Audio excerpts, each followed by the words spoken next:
જાફરાબાદ તાલુકાના લુણસાપુર ગામની સિન્ટેક્સ કંપનીમાં સિક્યુરિટી પર સિંહણે હુમલો કર્યો। વહેલી સવારે સિંહણ મિતિયાળ નજીક સીમ વિસ્તારમાં આક્રમણ બની જતા ગામ લોકોએ વન વિભાગને જાણ કરી। ત્યારે સિંહણને પકડવા જતા વન વિભાગના 2 કર્મચારી અને વન વિભાગના ડ્રાઈવર પર સિંહણે હુમલો કર્યો। એક સાથે 3 વ્યક્તિ પર સિંહણે હુમલો કરતા વન વિભાગમાં નાસભાગ મચી। વન વિભાગના કર્મચારી અને ઓફિસરો જીવના જોખમે સિંહણને ઇન્જેક્શન આપી અને બેભાન કરી અને જાફરાબાદ રેન્જે 2 કલાકમાં ઓપરેશન પાર પાડી સિંહણને પાંજરે પૂરી। ત્યારે જીવના જોખમે ઓપરેશન પાર પાડવા બદલ ધારાસભ્ય હીરા સોલંકીએ વન વિભાગની પ્રશંસા કરી।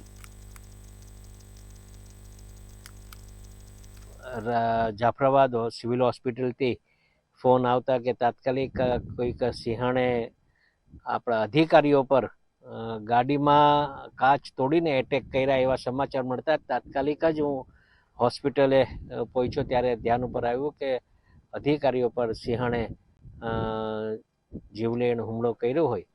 ત્યારે સાહેબ સાથે મારી વાત થઈ, વાઘેલા સાહેબ સાથે વાત થઈ અને ટોટલ એક્શનમાં આવી અને સાહેબ પોતે પણ હતા। એ તો સાહેબને હું ખૂબ બહાદુરીથી એને સરાહું છું કે આવા કાર્યમાં સાહેબે પણ આ બાળકો પર જે એટેક કર્યા, યુવાનો પર જે એટેક કર્યા, એને સાહસ કરીને એને બચાવવાના પ્રયત્ન કર્યા અને એના કારણે સિંહણ પાછળ ગઈ। રાત્રિના તો સિન્ટેક્સમાં એક વ્યક્તિને જે સિક્યુરિટી ગાર્ડ હતા એમના પર એક સિંહણ દ્વારા હુમલો કરેલ। એને રાજુલા કાશીબા હોસ્પિટલમાં સારવાર અર્થે સ્ટાફ સાથે જઈ અને સારવાર કરાવેલી।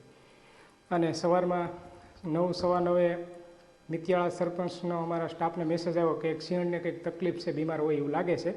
એટલે અમારો સ્ટાફ સ્થળ પર પહોંચી અને એનું નિરીક્ષણ કર્યું અને મને જાણ કરી અને 1-2 વ્યક્તિ ઉપર હુમલો કર્યો। એટલે તરત જ અમારી જે ટીમ છે વેટરનરી ડૉક્ટર, અમે રાજુલા રેન્જનો સ્ટાફ, જાફરાબાદ રેન્જનો સ્ટાફ સ્થળ ઉપર પહોંચી અને સિંહણને ટ્રંકવિલાઇઝ કરી અને તાત્કાલિક સિંહણને 1.5 થી 2 કલાકની અંદર અમે રેસ્ક્યુ કરી લીધું છે અને હાલ સારવાર હેઠળ ને રાખેલ છે।